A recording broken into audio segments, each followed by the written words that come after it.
in the country.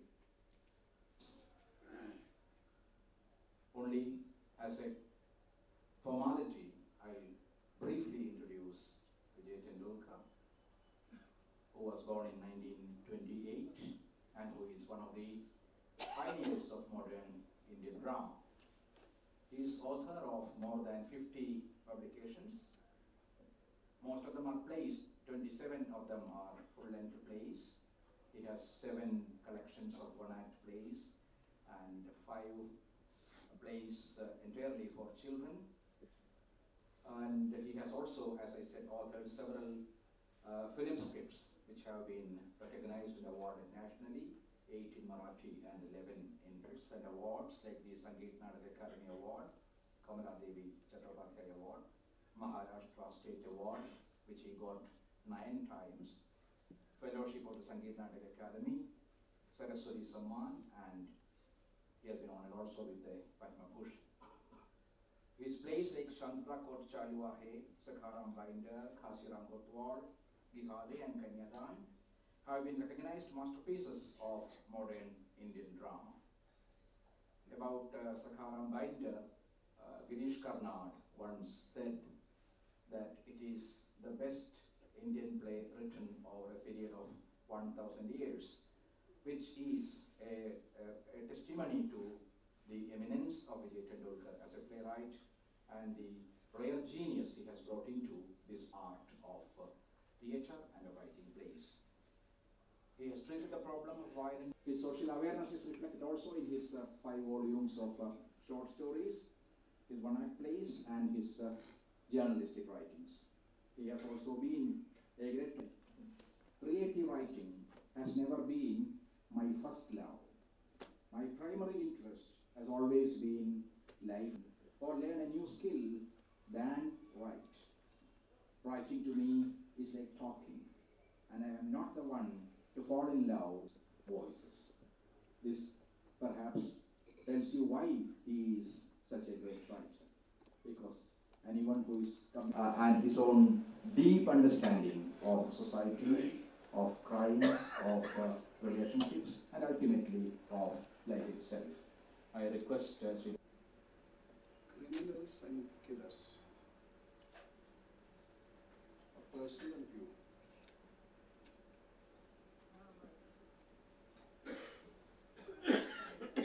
Class of beginning of the 30s.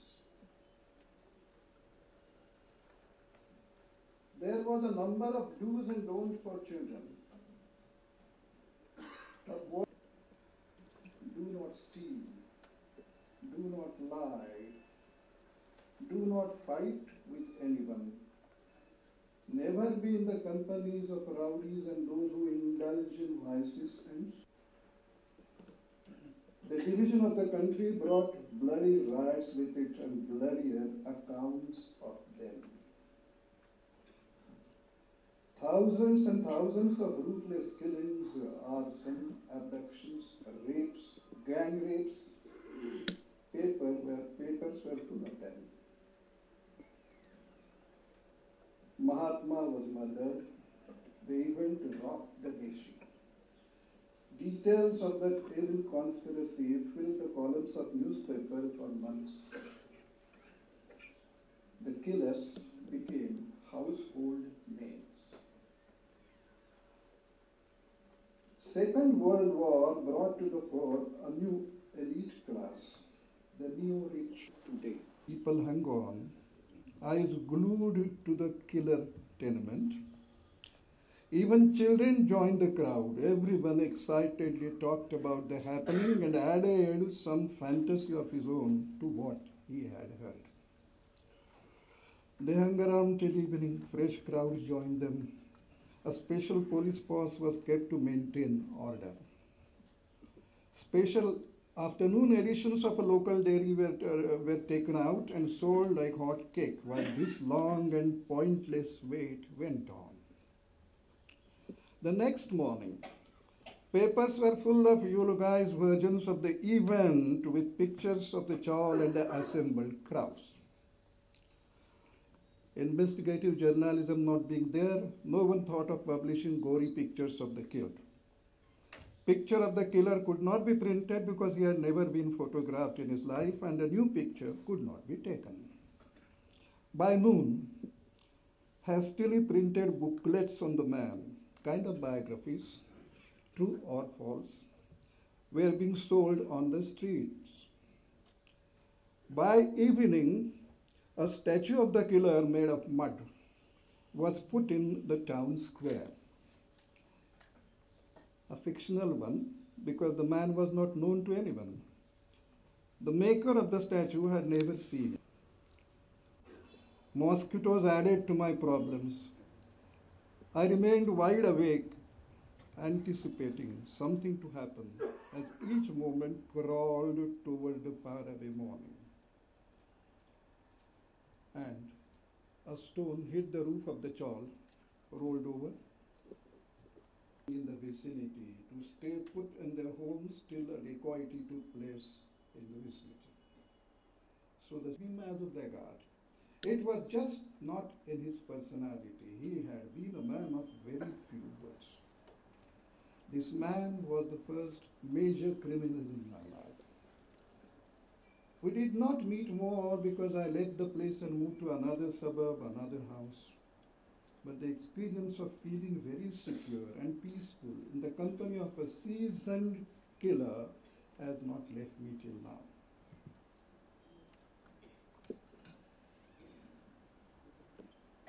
Crime like robberies, rapes of sorts, killings by various means, and crimes involving intelligence than violence like frauds and blackmailing. A suicide or a failed attempt of suicide in between for a change.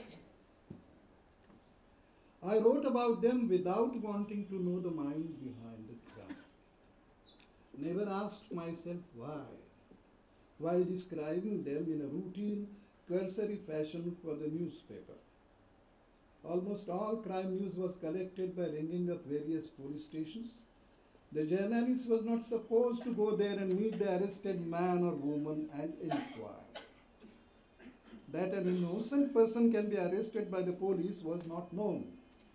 All arrested persons were considered to have done the mentioned crime. It happened in the 50s. I was now in my late 20s and was married. We were staying in a distant suburb of Mumbai. It was a sunny morning. I walked to the market to buy some provisions required at home. On the way, a man I knew only formally passed by on a bicycle. He used to stay just behind our building. At times, both of us saw each other in our compounds, though we had never exchanged a word. We had never wished or even smiled at each other, but we knew each other. This morning, he gave me a very bright, genial smile. I returned the smile. With the smile on his face, he said without asking, "Have been to Pune, just returned. I am engaged." He went his way riding the cycle. I went my way. Been the deed of a sick and otherwise powerless person who wielded power over a small, insignificant household. The power was unintentionally challenged by an outsider who later became a part of the household. The fear of a powerless existence turned the weak person into a vicious and violent person. The challenger would be made to leave, therefore, the tantric rituals and the behavior of a possessed person, possessed by a goddess, and the relentless beating and torture. The ultimate moment of killing may not have been calculated or otherwise. Result was killing, and the death by hanging which was converted to a lifer. Why did someone kill is the question often asked. What was the gain, the motivation? What did the killer want? Likewise, one wants to know the reason, the logic behind the suicide. I too used to look for it when I met a new killer during the initial days of my fellowship, or someone around me committed suicide. Then as the days passed, I did not insist on an answer to this question. More often than not, a killing or a suicide has its own mechanism which leads to the grim end. By our logic, it achieves nothing, is indulged in with no realistic motivation of our kind, with only a goading driving force behind the act which refuses to leave the mind of the killer or self-killer till he or she kills someone or oneself. With subconscious mind and the conscious mind ticking are like a time bomb. One is seized by the urge to kill some other person or oneself. It may be there for days or may not exist in the conscious mind even minutes before the act. It happens. The realization quite often comes after the act. The gravity of the act, the irreversibility of it, if one is still living. I have already given an example above of my platoon in the newspaper office. What did he gain by the killings? What did the person who was happily engaged on the previous day and announced it to a not so known person without being asked gain by his suicide soon after? This reminds me of the thugs in the days of the East India Company. I had written a research-based film script on the subject. The film was not made. Most of these men had the experience of killing in a war. The private armies of the various Rajas and Maharajas were disbanded with the expansion of the East India Company rule in the country, and these professional warriors had to revert back to their domestic modes of work like farming or a traditional skill. But they were itching for the kind of life they had led while in the army, the profession of killing. And Thagi, a Kali cult, practicing, they developed the technique of killing with a handkerchief and a list of good and bad omens which suggested Kali's wish. Thousands of innocent people were killed as a religious act till the British took a serious note of it and put a stop to this cult by hanging thugs to their necks, by their necks in hundreds. This also reminds me of those Americans who fought in Vietnam and Indochina and later could not adjust to a normal civilian life, developing perversities like indulgence in torture and even senseless killings. And the suicide cult committing collective suicides in America. Killing in a fit of anger is another type of killing where the person has no intention of killing even a few minutes before it happens. I have met a good example of this in an open jail in Andhra Pradesh during my fellowship years. He was a landless laborer in a remote village in Andhra Pradesh. His father had taken a loan from a local moneylender for the son's marriage, which he could not repay, and the father died. The moneylender would occasionally harass the son for repayment. Many like him afterwards in different jails which I visited, they killed in a fit of panic or anger and were genuinely repentant for what they had done. They were the most well-behaved convicts in the jail and had no killer instinct or even a criminal instinct. And yet, they had killed. In my fellowship years, I met and interviewed several killers and other criminals, even a serial killer. But one man whom I met in the drawing room of an astrologer friend of mine was the most dangerous. A thoroughly non-violent, white-collared, upper-caste, middle-aged person. Even the memory of that meeting which took place many years ago makes me nervous. I was called by my astrologer friend to his house to meet this person one evening. He would send for me when he had a client whom I would find interesting. I was staying at walking distance from his flat. I was not told whom I was going to meet. The person I saw sitting in my friend's drawing room looked indistinct at first glance. He was that type, but they were itching for the kind of life they had led while in the army, the profession of killing. And Thagi, a Kali cult, practicing. They developed the technique of killing with a handkerchief and a list of good and bad omens which suggested Kali's wish. Thousands of innocent people were killed as a religious act till the British took a serious note of it and put a stop to this cult by hanging thugs to their necks, by their necks in hundreds. This also reminds me of those Americans who fought in Vietnam and Indochina and later could not adjust to normal civilian life, developing perversities like indulgence in torture and even senseless killings. And the suicide cult committing collective suicides in America. Killing in a fit of anger is another type of killing where the person has no intention of killing even a few minutes before it happens.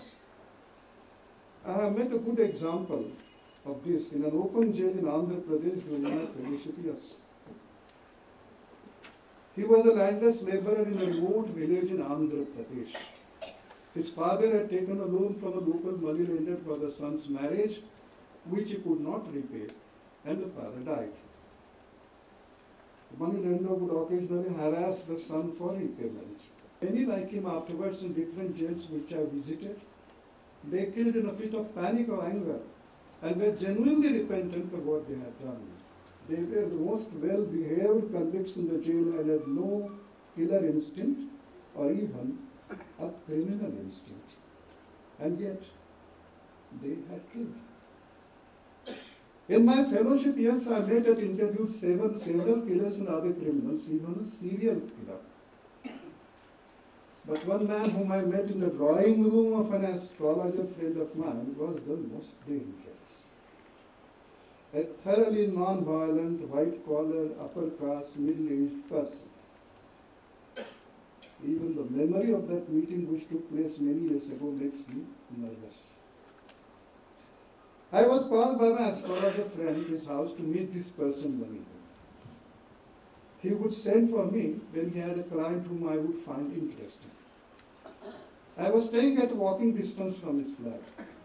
I was not told whom I was going to meet. The person I saw sitting in my friend's drawing room looked indistinct at first glance. He was that type who will not be noticed on the road. A modest build and a face that you feel you have just seen at the corner.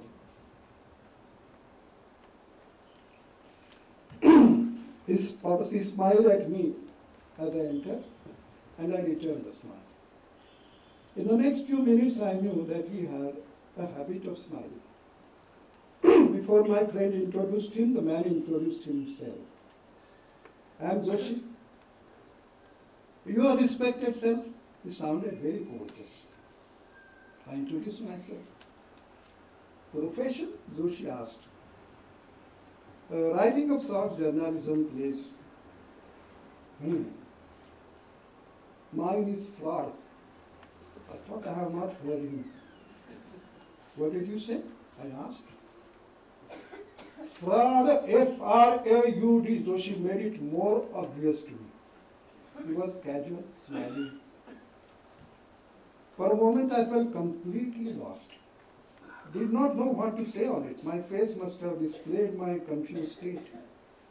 Joshi said, I am sure your friend called you to meet me specifically for this reason. My profession happens to be somewhat odd, not practiced by many. I was still speechless. Because the skills involved are not taught in a school or college, and also because it is a profession with a high risk. Risk of being caught and jailed. I am just out of jail on a parole, and before I go back, how to get a deal done. I have come to consult this astrologer friend of yours in connection with this deal. I want to finalize the deal. No, I haven't come. I have not asked him whether I should go into it or not. But an auspicious day on which I can clinch it. The smile was constant on his face. By this time, I had noticed that though the smile was on the face, the eyes never smiled. They seemed to dig deep into the other person's eyes all the time, so much that they made me restless. Brilliant person. That is profession of fraud is superior to my creative writing. Restraining myself, I said, a respectable profession has other advantages, so she was, like a respectable life and a peace of mind. You don't harm anyone, you know. You don't have to worry over matters like being caught and being sent to the jail. You are right. So she supported my plea. When you don't have the guts, better stay satisfied where you are and be satisfied with whatever comes your way as you are earning. My kind of work requires guts.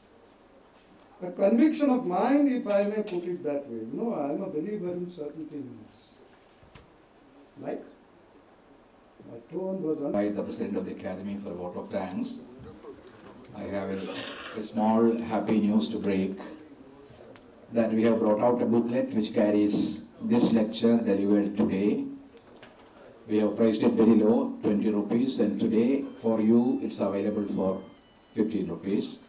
I request the President of the Academy to release this booklet which carries this lecture.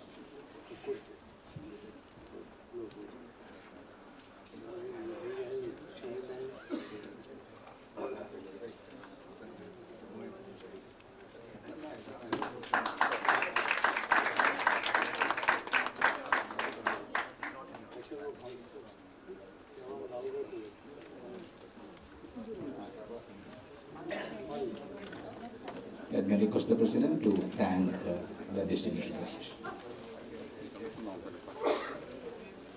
Any of you like to address your comments or questions to Sri Tendulkar?